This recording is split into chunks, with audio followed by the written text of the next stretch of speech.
A gente sabe que não tem condição do nada aparecer do nada. Eu tô aqui, de repente, aparece um tigre. O tigre surgiu de onde? Não sei, tem um tigre. Isso não existe, né? Não faz sentido, né? Cerca de acreditar, cerca de... A microevolução, ela pode ser algo até observável. Ela pode ser algo até observável, a microevolução. Só que não é possível a replicação de um Homo sapiens. Só que, se não tem a história das pessoas, eles podem inventar qualquer coisa, inclusive a evolução. Porque você vê que o pessoal desconhece, né, as proposições do design inteligente, né? Porque quando se diz, olha, não tem teste, não tem laboratório, é uma completa desconhecimento, né? Porque quando a gente pega o DNA, a gente vê ali, tem as publicações, né, indicam que o DNA tem informação. E a gente trabalha as conclusões, né? Em que as conclusões são o seguinte, olha, onde tem uma informação codificada arbitrária, tem uma mente inteligente. Tá, o primeiro ponto, acho que o rapaz que falou aqui antes de mim, cara, ele foi muito certeiro. Eu gostei bastante do que ele falou, porque essa questão, o pessoal aqui, um dos maiores problemas que está se tornando aqui esse campo do criacionismo, né, é o campo, sei lá, da fé, do criacionismo, alguma coisa do tipo, é essa questão de querer misturar fé com ciência. Ciência é uma coisa, fé é outra. Por isso que está gerando esses problemas aí, e cada vez mais está ficando com essa visão mais antagônica de cristão ser negacionista. Porque quer misturar dois campos que não se misturam. Que no fim tem propósitos diferentes. E acaba que um não vai ter uma resposta que no fim infira a outra. Porque como são campos que o trabalho é diferente, que o método de pesquisa é diferente, o campo científico prioriza coisas empíricas. Coisas de fé vai priorizar uma questão muito mais de experiência pessoal. E para campo científico, experiência pessoal não serve. Vai servir experiência demonstrativa. E algo que é pessoal, algo que é de crença, você não vai conseguir demonstrar. Você acredita para você, mas dificilmente você vai conseguir convencer terceiros daquilo ali, porque é um pensamento que é seu, um pensamento mais de seu grupo. E é difícil você conseguir trazer isso para o campo científico, para o campo comprovativo que a gente possa testar. Ademais, aqui tem algumas coisas aqui que eu queria pontuar, essa questão de quanto mais a gente utiliza o campo científico, mais a gente comprova que a Bíblia está certa. Eu acho que isso daí é uma ideia muito complicada de se colocar, porque é o seguinte, né? 2000 anos atrás as pessoas pensavam assim, não sei o quê, e hoje em dia eu vou pensar diferente? Sim, você pensa diferente de diversos povos de 2000 anos atrás. Você não pensa igual aos egípcios. Você não pensa igual aos gregos. Você não pensa igual aos hinduístas. Você não pensa igual, sei lá, aos espartanos, por exemplo. Você pensa diferente desses povos todos. Então por que não se pode ter um pensamento diferente de um desses povos ali, já que você discorda de tantos outros? A questão que se levantou sobre o dilúvio, que tem como se comprovar o dilúvio em perspectiva científica, não, isso é impossível. A gente nem tem recurso hídrico suficiente. Teria que multiplicar a quantidade de água no planeta praticamente 4 vezes mais do que a gente possui. Eu vou pegar aqui em dados aqui rapidinho. A quantidade suficiente para preencher o planeta inteiro seria mais ou menos 4,8 bilhões de quilômetros cúbicos de água. Isso é praticamente 4 vezes a quantidade de água que a gente possui disponível no planeta. Aí como é que a ciência iria comprovar que esse tipo de coisa aconteceu? Tendo uma quantidade de água que a gente... Um evento dessa magnitude ia deixar uma pressão hídrica tão agressiva no planeta que seria impossível alguém negar. Se hoje em dia o campo científico está negando, é porque não tem provas o suficiente para sustentar isso daí. Se tivesse provas o suficiente, isso daí seria assumido. Então, tem que tirar essa ideia da cabeça de que o campo científico está querendo, de alguma maneira, negar o que está ali na Bíblia. Porque não quer. Tanto que isso daí não é nem objeto de estudo. A gente não consegue comprovar a macroevolução. A gente pode utilizar a questão de cruzamento de informação. Quando a gente pega, por exemplo, fósseis tradicionais. Alguém aqui já ouviu falar do Archaeopithecus? Levanta aqui a mão, aqui, por favor, quem já ouviu falar. Isso, olha só. O rapaz ali já ouviu, já. Quem já estudou sobre isso sabe que ele é considerado hoje como um fóssil transicional entre répteis e aves. Então, como é que não tem prova agora de evolução? Porque quando a gente vai fazer, por exemplo, regressão genética, a gente consegue fazer com que o gene de dentes possam se formar de novo em galinhas. Galinhas não têm dente. Porque a gente pode fazer reversão genética e conseguir fazer com que galinhas produzam dentes. Que provavelmente seus antecessores possuíam. Isso daí é uma questão simples. Até o levantamento sobre a questão do mundo RNA, no próprio artigo que se trabalha com o mundo RNA, Você citou o artigo, eu acredito que você leu. Ele comenta lá que produziu um ambiente mais próximo possível ali do ambiente primitivo, e neste mesmo ambiente, não só o RNA conseguiu se perpetuar lá, como ele conseguiu se reproduzir e gerar um tipo de processo muito próximo à predação, tanto que ficou chamado de predação RNA. Você leu esse artigo que você citou? Leu? Eu espero que tenha lido, porque é feio você citar um artigo que você não leu. Então, o principal problema que está acontecendo aqui não é questão de ter fé. Ter fé todo mundo tem. Eu tenho a minha. Eu sou ateu, mas eu tenho fé em algumas coisas. Ter crença não é algo feio. Todo mundo tem crença. Ter religião também não é algo feio, não. Todo mundo tem. O meu problema é com a questão de mentir. Você não tem necessidade de você mentir para terceiros. Quando você não sabe de uma certa informação, você diz, ó, para mim isso daqui eu não aceito isso. Pronto. Tem essa informação aqui, eu não aceito essa informação. É algo muito comum de acontecer. Por exemplo, tem o historiador que eu gosto muito, que é o... me esqueci o nome dele, da Academia Miticista, ele, cara. Me esqueci o nome dele. Mas eu gosto muito dele, cara. Mas eu discordo de muita coisa que ele fala. E eu não vou simplesmente chegar lá e desmentir. Valeu, Flávio. Que ele tá falando é besteira. Que não... Obrigado, Flávio. Só terminar essa parte. Conclui. Tá bem. Tchau. Eu não vou dizer que tudo que ele produziu não serve, porque serve. Eu só não concordo. Então, é a mesma coisa que eu quero trazer para vocês, é que vocês cheguem a essa conclusão. Não é porque eu não concordo com isso, que isso daqui não serve. Ele serve, tá? Só isso aqui, pô. Quem vai definir a validade desse raciocínio? O que vai definir a validade desse raciocínio? São princípios lógicos ou é a imposição de cientistas? Ou é a imposição de uma minoria social que quer se basear em um consenso para determinar se algo é verídico ou não? Ah, é verdadeiro porque tem método. E por que o método é verdadeiro? É verdadeiro porque tem consenso. Mas por que tem consenso? É porque o método é verdadeiro. E por que o método... E fica sempre nessa onda, né? Então, para mim, a evolução é um boato, ok? A existência de similaridade entre seres não prova que eles tiveram o mesmo ancestral comum, ou que os ancestrais comuns sejam aqueles determinados pela comunidade científica, né? E assim, não estou inventando uma circularidade, a circularidade existe, porque quando convém aos cientistas, eles jogam fora os princípios lógicos, né? Então, você afirmar que porque você pode ver especiações, adaptações nos seres, você pode comprovar de onde eles vieram exatamente, isso é uma falácia, né? Seleção natural, fato. Microevolução, fato. Especiação, fato. Mutação, fato. Evolução, mentira. Por quê? Bate de frente com o método. Eu falei, e coloquei no chat aqui agora. Coloca 100 homens numa ilha, acaba com a humanidade, coloca esses 100 homens. O que vai acontecer com a raça? Extinção. Cadê evolução, moléculas, homem aí? Se a evolução é um fato, ela atua em qualquer lugar do globo terrestre. A evolução é um boato, né? Porque, como nós já vimos na origem, não se tem nada, vamos dizer, concreto, nada que possa ser colocado. E tudo que foi formalizado como uma tentativa de explicar a origem já foi amplamente refutado, né? E os mecanismos de evolução, que seria de geração de informação para que uma espécie, vamos dizer, salte para outra espécie, né? Isso não é observado. Como até o Java comentou, a microespeciação, a microevolução ou especiação, enfim, ela é observável, ela é repetível, a gente observa, né? Aconteceu não tem problema nenhum, seleção natural também, mas a inferência indevida de que, olha, com a microevolução eu provo a macroevolução, isso daí é uma metodologia errada, porque eu estou querendo provar, vamos dizer, um fato observável num escopo muito pequeno, querendo provar já um escopo muito maior e jogando a conta por santo tempo.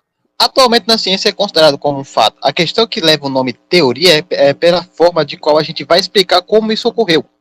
Por exemplo, ali, nós vemos, por exemplo, tem espécimes de beetles, né, que a gente vê que eles possuem membros vestigiais. E quando você vai analisar ali a genética dele, vocês percebem que eles possuíam genes para possuir patas. Sabe o que isso indica? Que seus antecessores provavelmente possuíam patas e eles perderam isso ao decorrer do tempo. Processo evolutivo. Aí teve uma questão aqui que o Noronha aqui levantou rapidinho, aqui que eu vou levantar, né? Leva um montão de homem ali pra uma ilha, você vai ver que essas pessoas ali vão ser extintas. Pô, o pessoal não sabe agora como funciona a reprodução mais? Aí é complicado, pô, porque você sabe que a evolução atua em cima de reprodução, né? Se a pessoa não consegue reproduzir e passar o gene adiante, logo só essa homem pra ilha é fogo, hein? Pô, aí como é que vai ter reprodução pra se possuir processo evolutivo? Aí não dá, né, Noronha? Pô, aí é o básico, pô, é uma das coisas mais complicadas, né? A questão de que o pessoal está tendo muito problema aqui para entender como funciona o método para se trabalhar a evolução é porque estão colocando muito o método da filosofia para uma área da biologia. Aí realmente não vai ficar lé com crer. O pessoal vai dizer, tipo, olha só, o método aqui utilizado é um método errado. Por que esse método é errado? Tem que justificar. E daí você vai, traz um artigo e leva para campo acadêmico demonstrando que essa metodologia está errada. Porque, assim, a partir do momento que você consegue comprovar a microevolução, evolução em um estado menor, vamos dizer assim, né, vamos supor aqui que em 10 anos, uma espécime de mariposa, agora ela para de se alimentar meramente, sei lá, de figo, e agora ela passa a se alimentar de outros tipos de alimentos, quando eles são colocados ali em um outro tipo de ambiente, ela se torna mais resistente, por exemplo, ao calor. Significa que ele teve um processo de microevolução ali.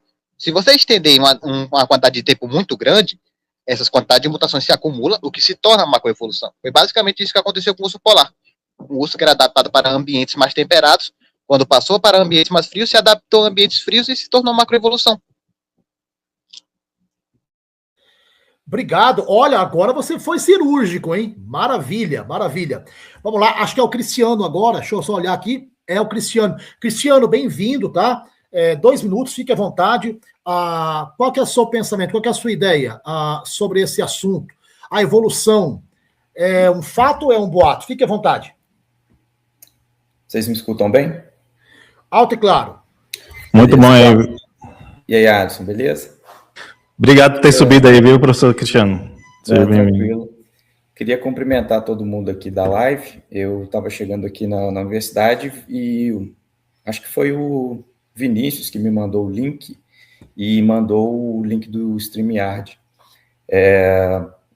Eu não sei se todo mundo, né, se me conhece, o Roberto me conhece, acho que o Márcio, eu fiz comentários no vídeo, na live que fez, né, no debate.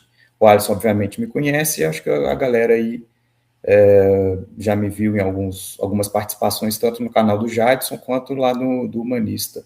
Mas, obviamente, evolução é um fato. Eu sou biólogo, sou doutor em ecologia, não trabalho diretamente com evolução, mas acho que, como todo mundo sabe, evolução é um tema central na biologia.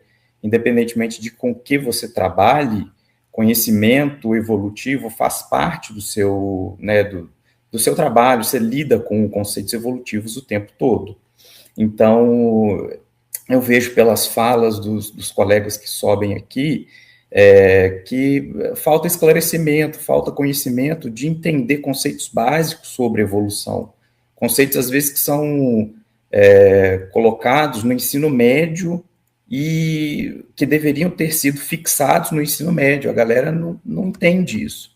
Então, aqui eu estendo o meu convite para participar, para ser sabatinado, se vocês quiserem, para vocês me perguntarem o que tem de dúvida com relação à evolução e tal, eu me coloco à disposição. Mas evolução é um fato, e evolução é um fato, assim como evolução, o termo, é uma teoria científica. As duas coisas são diferentes, fato e teoria científica. O fato é algo que acontece, e a teoria científica é como você busca explicar como aquilo aconteceu, certo? Então, evolução como um fato é observável na medida em que você vê diferentes organismos, uma biodiversidade modificando ao longo do tempo geológico. Como aquele fato aconteceu é o que a teoria vem colocar, e a teoria vai se modificando ao longo do tempo, colocando mais conhecimento na medida em que a gente descobre coisas novas. Isso faz parte do conhecimento científico em todas as áreas, na biologia não é diferente, e na evolução também não é diferente. Não sei se é nessa oportunidade aqui, desculpa ter estendido um pouco, mas me coloco à disposição para alguém que se quiser fazer pergunta, enfim, estou aqui. Quando eu penso na evolução como um todo, eu não posso dizer que a evolução é um fato. Quando eu falo do todo, micro, macroevolução, narrativas históricas, fatos empíricos nunca comprovados, travessia, processos demarcativos feitos nunca concluídos, estruturas biológicas sugeridas por narrativas, existe uma série de coisas que eu poderia ficar horas e horas aqui falando, mas não dá para falar em 2 minutos. Então, quando eu olho o todo, resumindo, eu não tenho um fato, tá? Eu tenho, talvez, nem sequer uma teoria. Contudo, quando eu pego a evolução em partes, como, por exemplo, a microevolução, que até alguns amigos criacionistas também defenderam, ali eu vou ter muitos fatos científicos, muitos processos empíricos demarcados e comprovados. Então, se eu disser que a evolução não tem fatos, eu estou mentindo, porque a evolução tem fatos. Agora, se eu disser que a evolução é um fato, eu estou mentindo muito mais. Certo, certo. Eu acredito que, como em qualquer outro setor da ciência, existem questões abertas, existem questões a serem discutidas na biologia evolutiva, mas, rigorosamente, eu nunca vi uma dessas questões de vanguarda ser discutida no YouTube. É tudo discutido em artigo científico, tudo discutido no meio acadêmico. Até aí, normal, a mesma coisa vale para qualquer outra área do conhecimento, certo? O que me incomoda é quando o pessoal vem falar de evolução sem ter leitura básica, como o Cristiano havia falado. E é o que eu vejo tipicamente. Sempre são as mesmas questões já, por que não surgiu uma espécie daqui ou dali? não é um procedimento, não é um processo tão simples, a evolução de uma nova espécie, por assim dizer, não é o que acontece todo dia, mas a gente tem registros, certo? Existem diversos mecanismos de especiação, existem diversos mecanismos de modificação morfológica, fisiológica, populacional. Tudo isso exige uma coisa seríssima, que são dados e saber processar esses dados. E eu não conheço sequer um criacionista no YouTube brasileiro que saiba processar dados relevantes para a evolução, seja de genética populacional, de embriologia, morfometria, morfologia comparada, o que quer que seja. É o pessoal que vem discutir evolução sem saber o que é um módulo anatômico. Entende? É terrível, cara. Então, a vontade, às vezes, é de desistir de debates total. Até tinha um debate meio que marcado com Evelyn, porque, em geral, não se sabe o básico. Eu não acho isso uma questão ética. Não é porque essas pessoas são ruins ou nada do tipo. É só porque elas não leram o material. Tem muito material sobre tudo o que você quiser falar de evolução. Fóssil, poxa, tem compreensão de evolução a nível de especiação no registro fóssil. Uma coisa que alguns pedem, e cadê essas etapas numa linhagem fóssil? Existem algumas linhagens, não é toda linhagem, a maioria realmente você tem buracos notáveis, mas isso existe. Por que o pessoal simplesmente não lê? É tão difícil assim? É um superchat, tá, pessoal? Evolucionismo não fala da origem da vida, cretino. Isso aqui foi uma resposta para alguém que estava falando aqui, e eu queria que o professor Cristiano olhasse essa questão aqui. E aí? E nem de Big Bang, viu, gente? Nem de origem da vida, nem de Big Bang. Doutor Cristiano. Só uma coisa, não precisa me chamar de doutor, tá? A gente não está no espaço acadêmico, aqui a gente está entre amigos, então, por favor, só Cristiano. Realmente, né, é preciso diferenciar as coisas. Na discussão de internet, esses assuntos meio que se mesclam, porque o pessoal do TDI ou criacionista tende a tentar refutar ou abater em coisas tanto da evolução quanto da origem ou emergência da vida, né, que são assuntos que a gente trabalha. Agora, os mecanismos pelos quais pressupõe-se que houve a emergência da vida, são mecanismos um pouco diferentes dos mecanismos para a evolução biológica, ou seja, para a diversificação da vida. Então, a partir do momento que existe vida na Terra, no planeta, há um processo de diversificação dessa vida.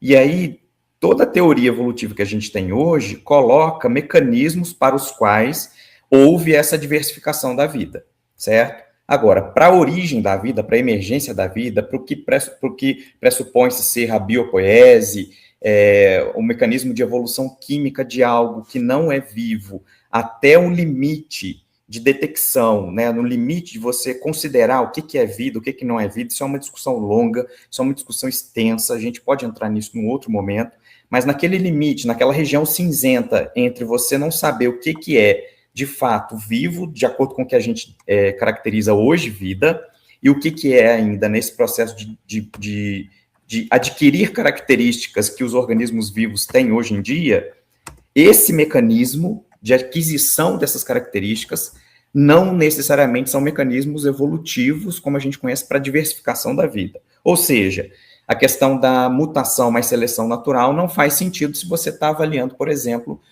uma evolução química, uma modificação da característica química e inorgânica da Terra para uma Terra com diferentes compostos orgânicos, esses compostos orgânicos interagindo, surgindo certas características de interação entre esses compostos orgânicos, até que surja eventualmente uma separação do meio externo, um metabolismo, utilizar a energia externa de forma a construir novas moléculas, até que aquilo ali, aquele sistema, adquira a capacidade de reproduzir-se por si só. Então, a partir do momento que essas características estão todas juntas, fala-se que aquilo ali é vivo. Mas nessa região cinzenta, na aquisição dessas características, que não foi tudo ao mesmo tempo, não pode-se dizer que assim, não é um salto da não-vida para a vida. Então, assim, o próprio termo que o pessoal usa é equivocado, os próprios jargões não são jargões científicos, tá? Então tem problema de definição, inclusive. Como o Giovanni falou, né, eu reitero, é falta de leitura básica, leitura de artigos, leitura de livros básicos que tem as dezenas, as centenas e, se bobear, milhares, tá? Então, é muito bom acompanhar o pessoal do DI, sim, mas é bom acompanhar o contraditório também, vamos ler um pouquinho de biologia, tá? Depois eu queria uma interação um pouquinho maior com o Márcio para perguntar a ele o que é a informação que ele fala que está no DNA, onde que estaria essa informação, né? Se na base nitrogenada, na pentose ou no fosfato, né? O que é um nucleotídeo, perguntar um pouquinho mais a fundo, né? Porque as coisas são faladas assim, sabe, na nuvem, fica tudo muito nublado, tá? Desculpa. Cristiano, e isso daí acaba voltando fatalmente para uma questão filosófica. O que seria evolução quando a gente fala? O Marcelo, né, proclamando o Nezeto, falou algumas coisas ali que são importantes. É um termo muito equívoco e normalmente a gente coloca para qualquer situação, né, no coloquial, até mesmo se referindo à biologia. Evolução vai ser o quê? A mudança de 2 alelos ao passar de gerações, basta isso? Evolução é a partir de especiação, basta isso? Então, é bom que a gente defina o que de evolução que está sendo questionado. Chegou-se no ponto em que ninguém, praticamente em lugar nenhum, questiona os níveis de modificação que podem acontecer dentro de uma espécie. Certo? Então, Giovanni, se não gerou isolamento reprodutivo e funcional, são coisas que parecem bastante intuitivas. Mudou o tamanho de membro, mudou a inserção de músculo, mudou tolerância a fatores ambientais, teve mudança de genes em escala populacional, né, pelo menos alelos de mesmo gene. Até aí todo mundo concorda, parece que é um território comum para todo mundo, independentemente do que a pessoa considere, certo? É a partir daí que a gente tem que começar a, de fato, discutir. Mas evolução, informação, todos esses conceitos retornam à ideia de propriedades emergentes. A evolução é uma propriedade emergente. Como foi explicado muito bem já com nossos biólogos que estão aqui, a teoria da evolução ela vai trabalhar em cima das explicações dos fatos, né? A gente tem a genética evolutiva, né, que vai trabalhar ali essa questão da seleção natural, adaptação, mostrando-se que dentro das ancestralidades a gente consegue, por exemplo, observar que nós temos genes muito semelhantes a outros animais. E animais até mesmo que não conviveram com a gente. Como é que a gente explica esse fato? Né? A gente vai negar a genética? Porque se eu perguntar aqui, se você fizer um teste de paternidade, né, e o filho der que é seu, você não vai duvidar. E o teste de ancestralidade. É o mesmo aparelho que faz o exame de DNA de paternidade, é o mesmo que se comprova que a gente tem, né, ancestralidade comum com outras espécies. Então, assim, essa questão, ela se analisa dentro de um processo de seleção natural. Agora mesmo, o Clepso deu um exemplo de adaptação, né? A adaptação é um dos pilares dentro da evolução, da teoria da evolução. Então, você está mostrando aqui as provas, né? Observável, né? Muito bem observável. É porque, como o Giovanni falou muito bem, eu não sou formado em biologia, mas, assim, graças a Deus eu tive um bom ensino médio. O ensino fundamental e o ensino médio. Porque meus professores souberam me ensinar o que é biologia evolutiva. Na simplicidade. E ela não é Pokémon. Para a ovelha estar se transformando em alguma coisa. A teoria da evolução não está afirmando que a ovelha tem que se transformar em pouquíssimo tempo em outro animal. Né? Então, isso é a inocência de quem não pega o livro de biologia para ler. Como foi falado aqui. Pegar um livro da ABC e dizer que a teoria da evolução está sendo analisada lá dentro do Big Bang é uma falácia. E o texto que foi colocado aqui não está dizendo isso. Vamos, pelo menos, saber interpretar um texto, pelo amor de Deus. Outra coisa que foi muito bem explicada aqui é sobre a origem da vida. Né? A teoria da evolução, eu estou com um livro de biologia aqui aberto. Eu gostaria que o Marcelo nos presenteasse com um livro de biologia evolutiva mostrando qual é o autor que trabalha com a origem da vida. Eu desconheço um livro de biologia evolutiva que está lá explicando a origem da vida, através da teoria da evolução. É outra falácia. Então, assim, a gente como cristão, cara, tem que passar informações, né, e conhecimento dentro de um pilar ético, né, de verdade, trabalhar ciência com ciência. né? E mostrar de fato o que é a simplicidade da teoria da evolução. Pois é, né? Os evolucionistas, os biólogos, eles jogam o problema para os químicos, né? Falam, resolve aí a questão da origem, né? E na verdade é um problema da teoria. A teoria, ela sofre se não apontar onde está a origem, né? E ninguém aponta a origem da informação do DNA, né? Porque a informação, ela é um meio de que o emissor, ele possa provocar um efeito no receptor da informação. Só que esse código tem que estar combinado. Então o DNA, ele armazena a informação, transmite essa informação para o RNA, e o ribossomo recebe essa informação e processa. Tem que estar combinado. Se o ribossomo não souber o que fazer com aquela informação ali, não vai sair nada. Então, isso tudo tem que ser ao mesmo tempo agora, não tem passos intermediários. Ou você tem o DNA, o meio do armazenamento de informação, que tem que ser lida transcrita, uma das funções é transcrever as proteínas, é como uma receita. A receita de produção de proteínas está no DNA. A primeira questão, né? Fósseis servem como provas. Então, nós temos evidência fóssil sobre isso, tá? A comparação genética. Comparação genética também serve como uma evidência, tá? Membro vestigial. Membro vestigial também serve como evidência, tá? A gene, como é que eu posso dizer? No gene dormente, por exemplo, que acontece, por exemplo, com galinhas, que elas têm genes para possuir dentes. Só que esse gene ele não é ativo. Por que ele não é ativo? Porque provavelmente esse gene ali, ele se tornou dormente nessa espécime aqui, mas os seus antecessores, esse gene era ativo. Então, isso também serve como evidência de evolução. Então, o problema maior que o pessoal está tendo é que eles querem jogar campos de conhecimento diferente para empregar na biologia. Por exemplo, o Javan aqui estava falando aqui que se tem que utilizar historicidade para se trabalhar com evolução. Só que o campo da história, que é o meu campo, a gente trabalha a partir da questão da perspectiva do desenvolvimento humano. A gente não vai trabalhar, não vai ter trabalho de historicidade sobre evolução, sobre o surgimento da espécie humana. Daí é um erro simples de você não saber nem como é que se trabalha as duas coisas. Aí vai outras questões, por exemplo, o Alisson aqui levantou uma questão aqui simplesinha, dizendo que estão tendo interpretações errôneas sobre o documento, e o rapaz interpretou que o Alisson estava chamando o rapaz de mentiroso. É muito complicado esse tipo de coisa, porque assim, a gente tenta ter uma conversa até legal com o pessoal, mas eles tentam impor uma ideia antagônica a você. Você tem que vilanizar você. Por que a gente não pode ter uma conversa normal como duas pessoas normais? Eu converso o tempo inteiro com o pastor, com o Diego, e o tempo inteiro a gente não precisa ficar antagonizando ninguém. Não precisa ficar pintando ninguém de vilão, nem induzindo que a pessoa é mau caráter ou algo assim do tipo. Então, vamos ter cuidado com esse tipo de coisa, porque quando a gente faz isso daqui, a gente cria uma divisão de grupos ali, onde vai ter um grupo de ateus que vão ficar com raiva dos cristãos por causa desse tipo de atitude, e vai ter um grupo de cristãos que vai ficar com raiva dos ateus por causa disso. Então, vamos se tratar todo mundo direitinho. Se a gente discordar alguma coisa um do outro, discorda no campo das ideias, não vai precisar antagonizar ninguém. Sobre a questão ali do DNA como informação. Qualquer coisa no universo pode ser utilizado como informação. Essa perspectiva de, olha, o DNA é informação, é uma perspectiva muito ampla, porque a gente usa informação para qualquer coisa.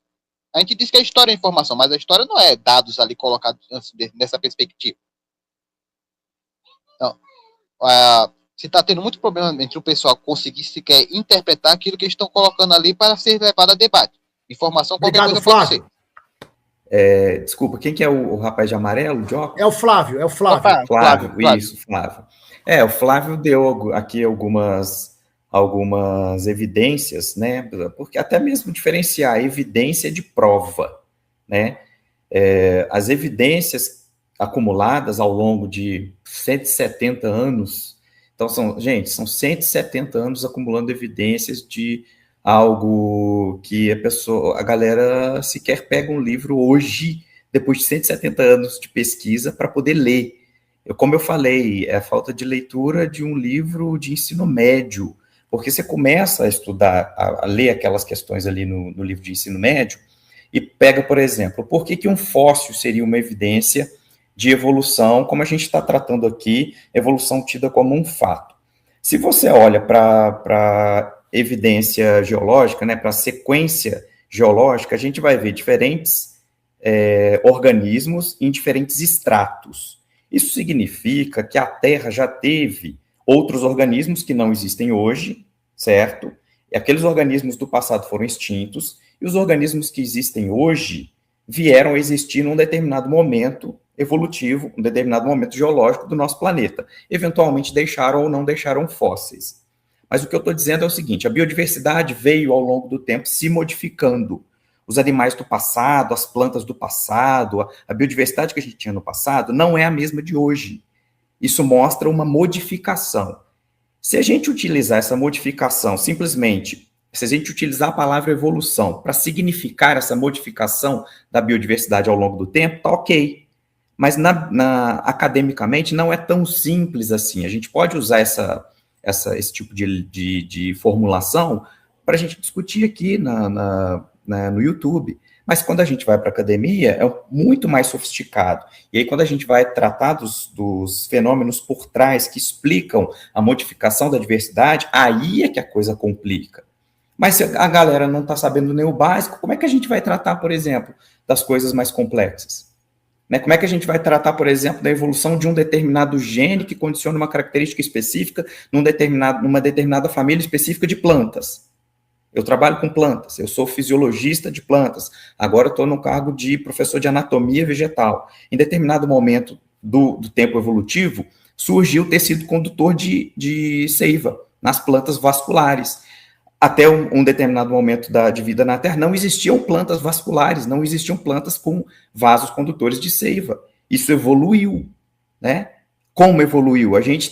Vamos discutir artigo, vamos ler os artigos juntos, eu tenho total disponibilidade para isso.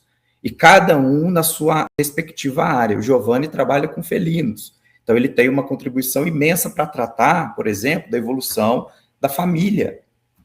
Então, assim, aonde que estão as evidências? Gente, vamos ler as coisas mais básicas que existem e aprofundar naquilo que vocês tiverem dúvidas. Mas são 170 e poucos anos acumulados, desde a origem das espécies de Darwin, mas antes, todo mundo sabe disso, o avô de Darwin era evolucionista, existia uma ideia de que os organismos evoluíram pré-Darwin. Darwin contribuiu com o mecanismo, e a evolução que a gente entende hoje superou Darwin. Como o Giovanni falou, existem discussões intra-academia, intramuros da academia, de pessoas que são, por exemplo, contra um ultradarwinismo, considerando que a seleção natural teria um aspecto primordial na evolução. Tem biólogos, tem pessoas que são evolucionistas que não aceitam essa visão, que apontam que outros mecanismos são mais importantes para explicar a evolução da biodiversidade no planeta.